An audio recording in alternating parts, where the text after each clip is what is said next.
Selamat sore teman-teman. Ini maaf baju saya agak berantakan, berkeringat karena saya tadi habis men-setting atau ke kebun dari salah satu pelanggan madu saya. Jadi pelanggan madu saya itu historinya dia terkena diabetes, kemudian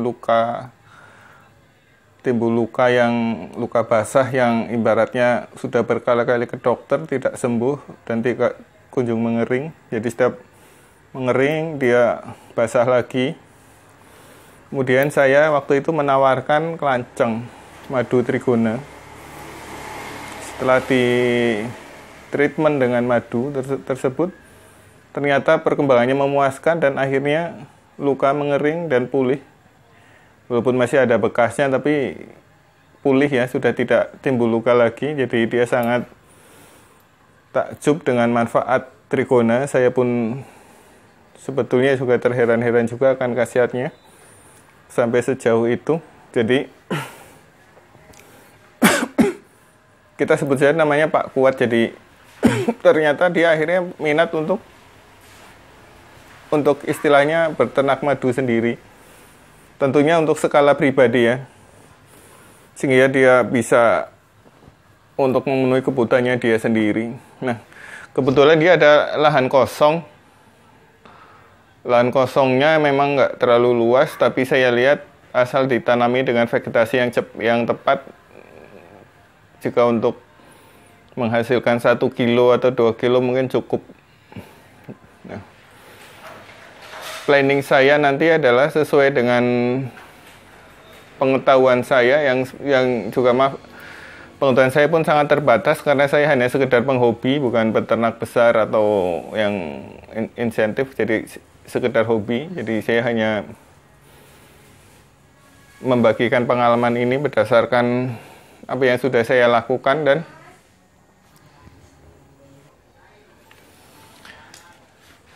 nah, bebung saya ini orangnya malas mencatat, jadi saya mendokumentasikan apa yang saya tahu di YouTube, jadi bisa berbagi. Jadi ada yang permasalahan sama bisa istilahnya bisa menjadi solusi, atau jika saya ada yang salah bisa diperbaiki oleh teman-teman.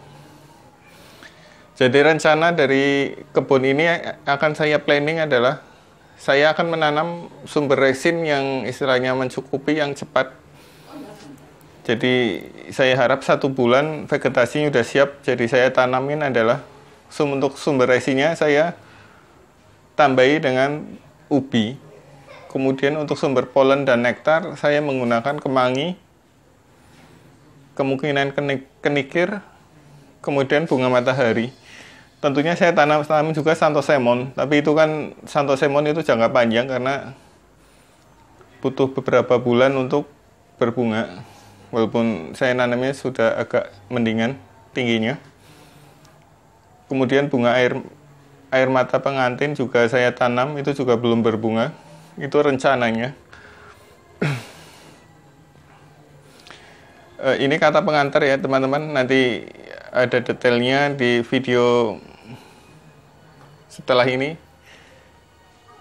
dari cek lokasi maupun rencana planning saya. Tapi posisi waktu itu saya belum menanam, hanya sekedar cek lokasi. Mungkin teman-teman bisa mendapat pencerahan dari apa yang saya lakukan, atau bisa mengkoreksi apa yang saya lakukan sebab saya ada salah. Demikian teman-teman, kita lanjutkan untuk video saya selanjutnya setelah bagian ini.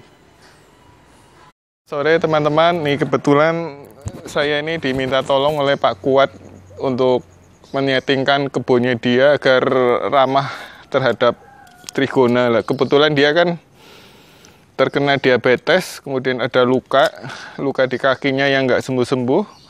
Waktu itu saya kasih dengan madu kelanceng dan dia diolesin, ternyata sangat menakjubkan.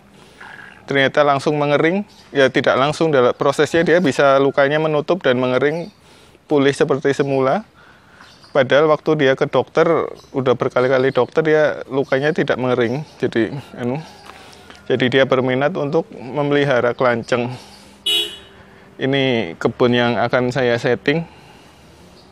Lingkungan perumahan, jadi ini kebunnya kosong, ada mangga saja sama pohon jeruk.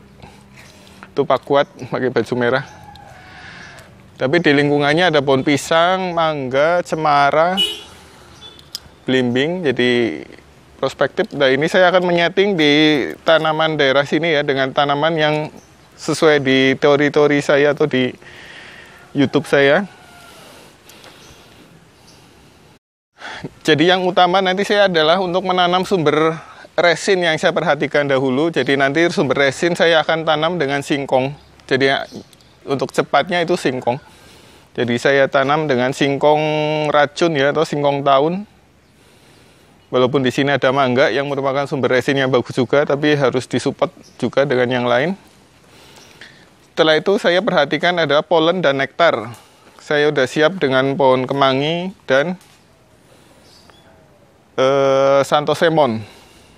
Nah, saya nanamnya bertahap. Santosemon, kemangi, bunga matahari, mungkin ada kenikir. Tapi saya tanam bertahap dahulu ya, karena tidak terlalu keburu-buru. Yang penting settingannya jadi. Jadi ini bukan untuk skala peternak, tapi untuk skala hobi saja. Yang penting bisa untuk kebutuhan madu sendiri. 1 bulan 1 kilo kan lumayan untuk biroi. Jadi untuk kemangi saya beli bibitnya, benih ya, ini kemangi. Kemudian santosemon. Nah, ini santosemon. Karena memang saya istilahnya belum persiapan, jadi yang penting ditanam dulu. Nanti besok benihnya saya komplit dengan bunga matahari. Santosemonnya mungkin kisaran 5 buah. Ini baru bersih. Ya. Ini tanaman ini sengaja dibersihkan karena serius sekali untuk menanam atau berternak trigona. Oke, teman-teman, saya akan menanam dulu. Nanti kita update lagi ketika udah mulai menampakkan hasilnya. Jadi yang penting diperhatikan sekali lagi teman-teman adalah trigona itu yang sangat tergantung dengan resin. Nomor 1 adalah resin, harus diperhatikan. Ini ada pohon mangga 2, jadi saya kira cukup, sekitarnya pun banyak. Tapi akan saya support dengan singkong. Salah satu penghasil resin yang paling cepat itu singkong.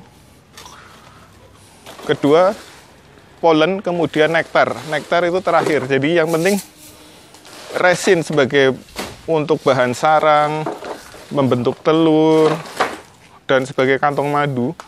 Kemudian polen untuk memperkuat koloni. Ketiga, setelah semuanya komplit dan kuat, baru pembentukan madu itu dengan sumber nektar. Oke teman-teman, saya mulai bertanam dulu. Nanti kapan-kapan setelah tumbuhannya berhasil akan kita review lagi.